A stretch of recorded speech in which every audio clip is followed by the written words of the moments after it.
পিরোজপুর জেলা শাখা কর্তৃক আয়োজিত ঐতিহাসিক 7ই নভেম্বরের বিপ্লব ও সংহতি দিবস উপলক্ষে আজকের এই আলোচনা সভার সহযোদ্ধা সভাপতি আমাদের মাঝে প্রধান অতিথি হিসেবে উপস্থিত আছেন বাংলাদেশের খ্যাতনামা কৃষিবিদ, জাতীয়তাবাদী কৃষক দলের কেন্দ্রীয় কমিটির সহ সমবায় বিষয়ক সম্পাদক, ঐতিহাসিক নেসারাবাদের কৃতি সন্তান তথা পিরোজপুর জেলার কৃতি সন্তান কৃষিবিদ সিরাজুল নবী মামুন। উপস্থিত আছেন জাতীয়তাবাদী কৃষক দলের সাধারণ সম্পাদক মোহাম্মদ হাবিব খান সহ আজকের এই আলোচনা সভার বিশেষ অতিথিগণ, বিভিন্ন এলাকা থেকে আগত কৃষক দলের নেতাকর্মী ভাইয়েরা, সম্মানিত সাংবাদিক ভাইয়েরা এবং আমন্ত্রিত বিভিন্ন অঙ্গ দলের নেতৃবৃন্দ এবং সমবেত সুধী মণ্ডলী, আসসালামু আলাইকুম। আজকে ঐতিহাসিক 7ই নভেম্বরের আলোচনা। আমরা তেমন কোনো রাজনৈতিক আলোচনায় এখানে যেতে চাই না, আর আমরা রাজনৈতিক আলোচনা দিতে গেলে একটি রাজনৈতিক দলের বিরুদ্ধে যেতে হয়। দীর্ঘ 17 বছর বিনা ভোটে অগণতান্ত্রিক পদ্ধতিতে বাংলাদেশের শহীদ জিয়ার প্রতিষ্ঠিত গণতন্ত্রকে হরণ করে নিয়ে এদেশের মানুষের উপর যারা জগদ্দল পাথরের মতো চেপে বসেছিল, গত ঐতিহাসিক জুলাই বিপ্লবের মধ্য দিয়ে তাদের এমনই বেশি নির্মম পতন হয়েছে যে দলটির বিরুদ্ধে আমার এখন বক্তব্য দিতে গেলেও লজ্জা লাগে। তাই আমরা ওদিকে না গিয়ে আমরা 7ই নভেম্বরের ঐতিহাসিক বিপ্লব এবং সংহতি দিবসের প্রেক্ষাপট এবং তার সফলতা নিয়ে আমরা আলোচনা করতে চাই। আপনারা জানেন যে 1971 সালের পূর্বে বাংলাদেশ স্বাধীন ছিল না। আমরা ইতিহাসের পাতায় শুনেছি যে 1757 সালে বাংলার শেষ স্বাধীন নবাব সিরাজউদ্দৌলাকে পরাজিত করে লর্ড ক্লাইভের বাহিনী বাংলাকে দখল করেছিল এবং সবার নবাব সিরাজউদ্দৌলা ছিলেন বাংলার শেষ স্বাধীন নবাব।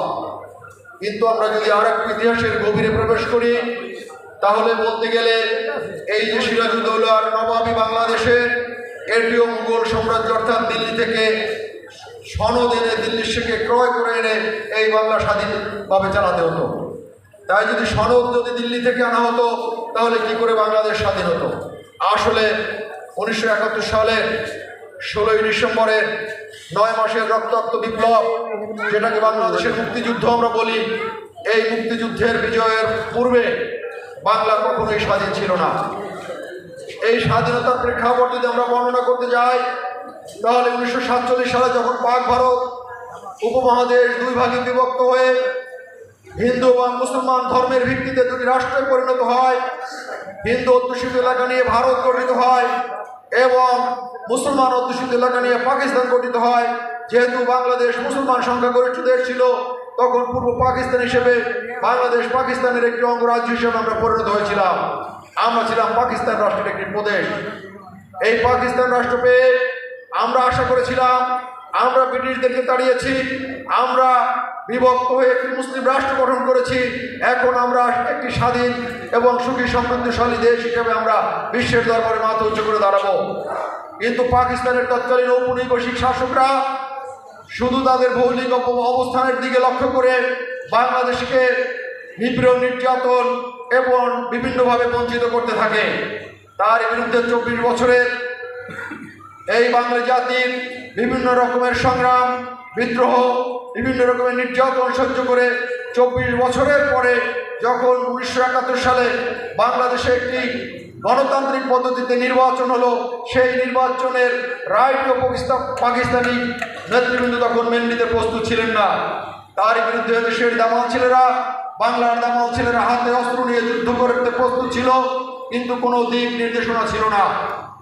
হাজার বছরের লালিত বাঙালির স্বাধীনতার স্বপ্ন যখন প্রসব বেদনায় ছটফট করছিল, তখন এদেশের তৎকালীন রাজনীতিবিদেরা দায়িত্বহীনের মতো বাংলাদেশ ছেড়ে তাদের সুটকেস দিয়ে আত্মসমর্পণ করে গিয়েছিল এবং অন্য দলের রাজনীতিবিদেরাও তখন পালিয়ে ভারতে আশ্রয় নিয়েছিল। তখন এই দিকভ্রান্ত জাতিকে দিক নির্দেশনা দিয়েছিলেন আমাদের মহান নেতা তৎকালীন সেনাবাহিনীর মেজর শহীদ রাষ্ট্রপতি জিয়াউর রহমান। তার স্বাধীনতা ঘোষণার মধ্য থেকে বাংলাদেশের মুক্তিকামী মানুষ একটি সশস্ত্র বিপ্লবে ঝাঁপিয়ে পড়েছিল এবং সেই সশস্ত্র বিপ্লবের 9 মাসের যুদ্ধের পরিসমাপ্তি হয়েছিল আমাদের স্বাধীন বাংলাদেশ। শহীদ রাষ্ট্রপতি জিয়াউর রহমান যেহেতু সেনাবাহিনীতে চাকরি করতেন, তিনি সেনাবাহিনীর শৃঙ্খলা নিয়ে দেশ স্বাধীনের পরে আবার সেনাবাহিনীতে ফিরে গিয়ে পেশাদারিত্বের সাথে সেনাবাহিনীতে চাকরি করতে থাকেন। সেই অবস্থায় বাংলাদেশের মানুষ 30 লক্ষ শহীদের রক্তের বিনিময়, 2 লক্ষ মা বোনের ইজ্জতের বিনিময়ে যে স্বাধীনতা অর্জন করেছিল, সেই স্বাধীনতার স্বপ্ন ভোগ করার জন্য তারা যখন প্রস্তুত ছিল, কিন্তু সেই স্বাধীনতার স্বপ্ন তৎকালীন যে সকল রাজনীতিবিদেরা দেশ পরিচালনার দায়িত্ব নিয়েছিল তারা মানুষের ঘরে ঘরে পৌঁছে দিতে পারে নাই, বরং তার চেয়েও পাকিস্তানের চেয়েও দুঃশাসন এই দেশের উপর চাপিয়ে দিয়েছিল শেখ মুজিবের সরকার। আমরা জানি রক্ষী বাহিনী, লাল বাহিনী, নীল বাহিনী, মুজিব বাহিনী এবং তাদের লুটতরাজের কথা মাত্র 4 বছরে বাংলাদেশকে সোনার বাংলা থেকে শ্মশানে পরিণত করেছিল, সোনার বাংলাকে পুড়ে ছারখার হয়েছিল এই বর্তমান 17 বছর যেভাবে করেছিল। সেই ঐতিহাসিক প্রেক্ষাপটে বাংলাদেশে একটি সামরিক অভ্যুত্থানের মধ্য থেকে শেখ মুজিবের নির্মম পরিণতি বরণ করতে হয়। তারপরেও আমাদের নেতা তৎকালীন সেনাবাহিনীর উপপ্রধান মেজর জেনারেল জিয়াউর রহমান পেশাদারিত্বে তার দায়িত্ব পালন করতেছিলেন, কিন্তু সেটিও আমাদের কিছু আন্তর্জাতিক রাজনৈতিক শক্তি সেটি সহ্য হলো না। তারা কৌশলে শহীদ রাষ্ট্রপতি জিয়াউর রহমান সেনাবাহিনীর মধ্যে অত্যন্ত জনপ্রিয়তা থাকা সত্ত্বেও তৎকালীন সরকার সেনাবাহিনীর প্রধান ওনাকে না বানিয়ে আর একজন জেনারেল সাহেবকে বানিয়েছিলেন, যারা তখন শেখ মুজিবের জীবন রক্ষা করতে ব্যর্থ হয়েছিল। এই সমস্ত ঘটনা বর্ণনার পরিপ্রেক্ষিতে 7 নভেম্বর একটি সিপাহী জনতার বিপ্লবের মধ্য থেকে বাংলাদেশের রাষ্ট্র ক্ষমতায় শীর্ষে চলে আসেন শহীদ রাষ্ট্রপতি জিয়াউর রহমান, যিনি স্বাধীনতার ঘোষণা দিয়ে বাংলাদেশকে স্বাধীন করেছিলেন। 7 নভেম্বরের সেই প্রেক্ষাপট 75-এর 15ই আগস্ট থেকে শুরু করে 7 নভেম্বরের মধ্যবর্তী যে কয়টা দিন ছিল, সেই কয়দিন বাংলাদেশের স্বাধীনতা সার্বভৌমত্ব বিপন্ন হওয়ার প্রতিটি ক্ষণ, প্রতিটি মুহূর্ত আমাদের নেতা জিয়াউর রহমান পাহারা দিয়ে রেখেছিলেন বাংলাদেশের অতন্ত্র প্রহরীর মতো স্বাধীনতা সার্বভৌমত্বকে। কিন্তু খালেদ মোশাররফের নেতৃত্বে যখন পাল্টা অভ্যুত্থান হয়ে বাংলাদেশের স্বাধীনতা সার্বভৌমত্ব বিপন্নের পথে এগিয়ে যাচ্ছিল, তখন ঐতিহাসিক সিপাহী জনতার বিপ্লবের সংগঠিত হয়। সেটাই ছিল ঐতিহাসিক 7 নভেম্বরের সিপাহী জনতার বিপ্লব। এই 7 নভেম্বরের সিপাহী জনতার বিপ্লবের পরে শহীদ রাষ্ট্রপতি জিয়াউর রহমান তৎকালীন বাংলাদেশের 9 কোটি মানুষের সকল কিছুর দায়িত্ব নিয়ে কাজে তুলে নেন। মাত্র 4 বছরের ব্যবধানে সেই দুর্ভিক্ষপীড়িত বাংলাদেশটিকে উনি একটি স্বনির্ভর বাংলাদেশে রূপান্তরিত করেন। বাংলাদেশের আত্মমর্যাদা, বাংলাদেশের স্বনির্ভরতা, বাংলাদেশের অর্থনীতি, বাংলাদেশের গণতান্ত্রিক অবস্থা সব কিছুই বিশ্বের দরবারে একটি নতুন জাতির আবির্ভাবে পরিণত হয়। বিশ্বের দরবারে মাথা উঁচু করে দাঁড়াবার মতো একটি জাতি বিশ্বের দরবারে আত্মপ্রকাশ করে এই শহীদ রাষ্ট্রপতি জিয়াউর রহমানের নেতৃত্বে। সাথী বন্ধুগণ, আপনারা জানেন শেখ মুজিবুর রহমান যে গণতান্ত্রিক চেতনা নিয়ে দেশের মানুষ মুক্তিযুদ্ধ করেছিল, যে গণতন্ত্রের চেতনার কথা বলে 1970 সালের নির্বাচনে বিজয়ী হয়েছিল, সকল চেতনাকে ধ্বংস করে বাংলাদেশের গণতন্ত্রকে হত্যা করে উনি বাকশাল কায়েম করেছিলেন, যেটি ছিল একদলীয় শাসন। শহীদ রাষ্ট্রপতি জিয়াউর রহমান বাংলাদেশ পরিচালনার দায়িত্বে গিয়ে বাংলাদেশের সেই একদলীয় শাসন ব্যবস্থাকে বাদ দিয়ে এদেশে বহুদলীয় গণতন্ত্র প্রবর্তন করেন। শেখ মুজিবুর রহমান যে আওয়ামী লীগকে বাদ দিয়ে বাকশাল প্রতিষ্ঠিত করেছিল, জিয়াউর রহমান এসে আবার সেই আওয়ামী লীগকে নূতন করে দল গঠনের অনুমতি প্রদান করেন।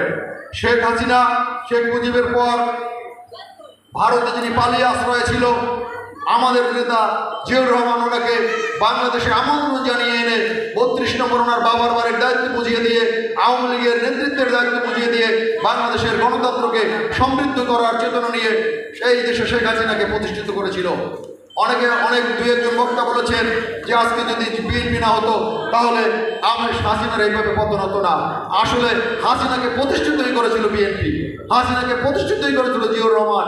এদেশে আওয়ামী লীগকে ধ্বংস করে, আওয়ামী লীগকে বাদ দিয়ে আওয়ামী লীগ হত্যা করেছিল শেখ মুজিবুর রহমান। কিন্তু শহীদ রাষ্ট্রপতি জিয়াউর রহমান মুক্তিযুদ্ধের চেতনাকে বুকে ধারণ করে বহুদলীয় গণতন্ত্রের অংশ হিসেবে আওয়ামী লীগকে পুনরায় এদেশে জীবন দিয়েছিল। কিন্তু আওয়ামী লীগ সেই ঘটনাটি বেমালুম ভুলে গিয়ে আওয়ামী লীগ ভুলে গেল যে আওয়ামী লীগের প্রতিটি নিঃশ্বাস শহীদ রাষ্ট্রপতি জিয়াউর রহমানের দান।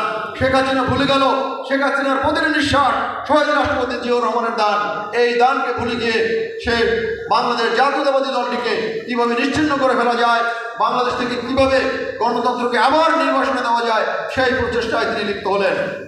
এদেশের মানুষ 1971 সাল থেকে 1975 সাল পর্যন্ত আওয়ামী লীগের দুঃশাসন, লুটতরা সব কিছু মনে রেখে সেই 75